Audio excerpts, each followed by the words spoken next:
आज का पहला पाठ तीतुस के नाम संत पौलुस का पत्र, अध्याय 3, पद संख्या 1 से 7। हम भटके हुए थे, किंतु मुक्तिदाता की कृपालुता ने हमको बचाया।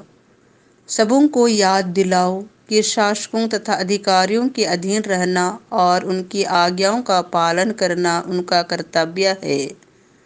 वे हर भले कार्य के लिए तत्पर रहें, किसी की निंदा ना करें, झगड़ालू नहीं बल्कि सहनशील हों और सब लोगों के साथ नम्रता पूर्वक व्यवहार करें, क्योंकि हम भी तो पहले नासमझ, आज्ञाकारी, भटके हुए, हर प्रकार की वासनाओं और लालसाओं के वशीभूत थे। हम विद्वेष और ईर्ष्या में जीवन बिताते थे। हम घृणित थे और एक दूसरे से बैर करते थे।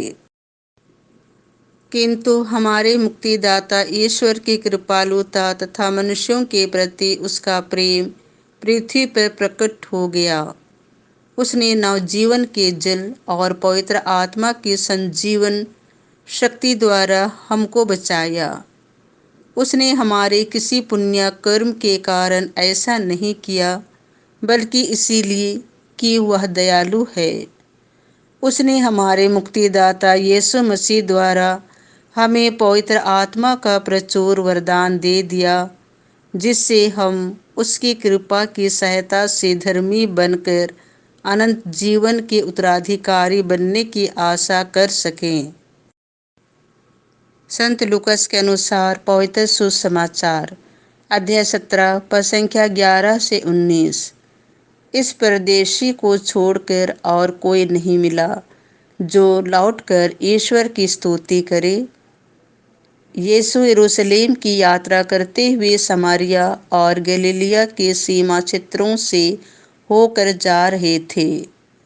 किसी गांव में प्रवेश करते समय उन्हें 10 कोढ़ी मिले।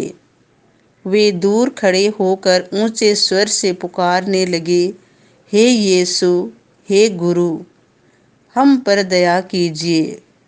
यीशु ने उन्हें देखकर कहा, जाओ और अपने को याजकों को दिखलाओ।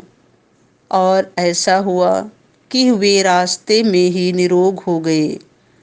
तब उनमें से एक यह देखकर कि मैं निरोग हो गया हूँ, ऊंचे स्वर से ईश्वर की स्तुति करते हुए लौटा। वह यीशु को धन्यवाद देते हुए उनके चरणों पर मुंह के बल गिर पड़ा और वह समारी था। यीशु ने कहा, क्या 10 निरोग नहीं हुए? तो बाकी 9 कहाँ हैं? क्या इस परदेशी को छोड़ और कोई नहीं मिला जो लौटकर ईश्वर की स्तुति करे?